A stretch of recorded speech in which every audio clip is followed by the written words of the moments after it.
I think that in this country, things have become so polarized, and it looks like the only way to love your gay family and friends is to support gay marriage.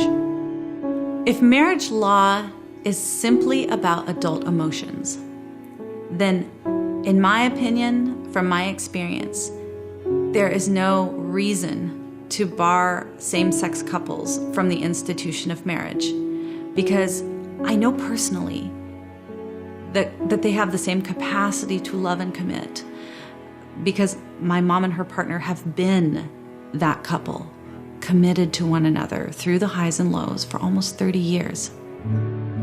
However, government's interest is not simply about adult feelings. Government's interest is in children, and that redefining marriage will redefine parenthood.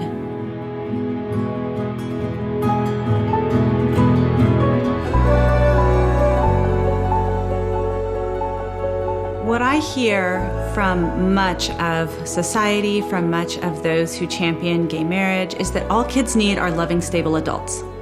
That's all they need. Doesn't matter what gender they are, doesn't matter even how many there are. And I think I look at my life and I say that just isn't the case.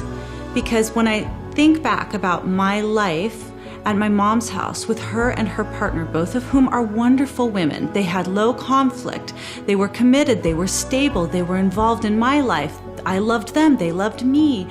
And if any two will do, that should have been enough. But it wasn't enough, because every child craves the love and involvement of their father. And I did too. That there were times where I just wanted to be with him, and he could say something that my mom and her partner would say to me, but it impacts you, it sits differently with you when it's your father, because you're made for it. Because kids are made to be loved and adored, cherished, and known by both of their parents. It's the emotional food that kids need. And so I really reject this idea that kids just need loving and stable adults. Yeah, sometimes that's the best that you can get when you're coming from a broken situation. But we shouldn't glamorize, idealize, and incentivize a relationship and a family structure where a child has to lose one or both parents to be there.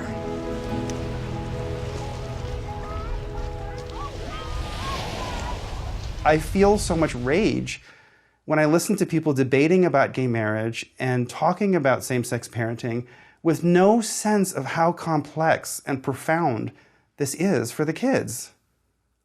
I mean, it's our lives. I myself am bisexual. That is what I am. I find both men and women attractive, regardless of the fact that I did marry a woman and I am in a faithful relationship with her. Even being bisexual and even being part of the community, gay marriage is wrong. Not for, in my mind, because of religious reasons, but because that's not where kids come from. I don't want the right to put other children in that situation. We had the best case scenario growing up because it was a low conflict relationship between my mother and her partner. I didn't live through the divorce. It was very much exactly the way it would have been if my mother had gone to a sperm bank. But I still wanted to see my dad, even though he was never there. The idea is so powerful in your head that there's a father and a mother out there. I mean, how can you erase that? You can keep the child in a bubble, move into a lesbian neighborhood, have them only talk to people who approve of lesbian families. You can erase every single book ever written in the history of mankind that included references to a father and a mother, and the kid will still reach the age of 12 or 13 and know that something's wrong. That's what I say. I think as a child who was raised by my mother and her partners, I say it's not a good idea. I honestly, for the life of me, do not understand how we got to this state of denial that adult children and gays have to come forward and risk, their jobs, their families, and everything to tell people what they know. Going out there is really scary. You get attacked. Your family gets bullied, harassed, and attacked. The place that you work gets email after email for you to be fired. People you work with get emails with really harsh, ugly accusations. So I think that's why a lot of people haven't come forward. Children don't have a voice, and they look to their parents to be their voice. And you feel like that you have to go along with what's going on, even if that's privately and quietly. You don't have an advocate for you when you're in these type of situations, environments in the home. One summer day, my mother was at work, and my father came in the front door and asked me to come out and sit with him. And we sat out there, and he just looked at me and said, "I just wanted you to know that there are times that I struggle, but that I want to become a woman." And in my mind, I'm thinking, I've already got a mom. I need a dad. I want a dad. And how do you think that this could happen? Feeling like you're being abandoned, and he's not wanting to step up to the plate. And the fact of being your father, it's a time, a scene in your mind that you don't forget. You don't forget, and you can talk about it, and sometimes it's not as emotional, and then there's other days where you just sit there and you cry, because sometimes you still feel like you're that 9-year-old girl that's just wanting her daddy.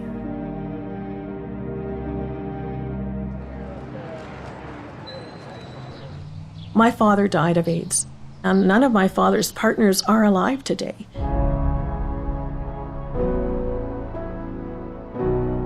My father had about 500 sexual partners in his lifetime. We saw a lot, we heard a lot, and some of the men, including my father, would dress up as women on Halloween and march up and down Yonge Street. This is before Pride Parade, the Gay Pride Parade, became official in Cosmopolitan Toronto.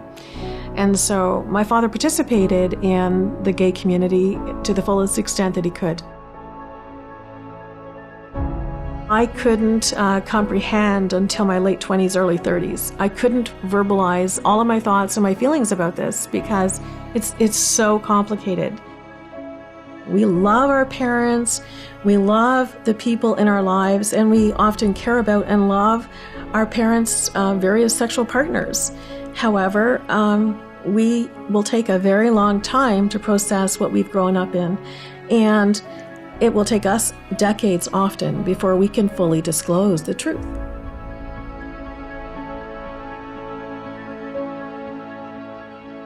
I'm very concerned about what is happening in the United States right now. As a Canadian resident, I've experienced living under same-sex marriage for 10 years. And with that, we have seen our constitutional freedoms eroded. And that includes our freedom of speech, our freedom to express our opinions, our values, our beliefs in the media, what we are able to say and write. So I don't have blogging freedoms. I don't have the freedom to make statements through articles, through the press in Canada like I do elsewhere. The other area that we have seen restricted are our conscience rights and our religious freedoms. When I stuck my nose in to the business of the entire United States with the Supreme Court brief, I didn't really think that it would change anything. I think that we are riding a wave of popular culture, and TV is a much bigger influence than I would ever be. I did it because I just thought about the kids in the future, and I know they're going to say, why didn't anybody say something? Why didn't anybody know this was going to be really bad for me? I hope by speaking out on this that it will be noted, that there will be organizations that just everyday citizens will realize that there are children that are saying, wait a minute, folks, let's take a second look at this. There are 6 of us who filed amicus briefs for the Supreme Court case. Those of us that are doing videos have really had to wrestle through a lot of not just internal pressure, but familial pressure and society's pressure to tell us that it's not possible to not just love your gay parent and maintain a relationship with them, but also to stand for traditional marriage. But all of us see that this has to do primarily with child rights and well-being. And even though we have a pretty diverse experience, pretty diverse childhood experiences, we all speak with one voice about the need for children to be raised by their mother and father whenever possible. People need to know every side of the story. And they have to hear from the people who actually have a stake in gay marriage. And I don't even think gay couples have a stake in gay marriage the way that children of gay couples do. So they need to hear us.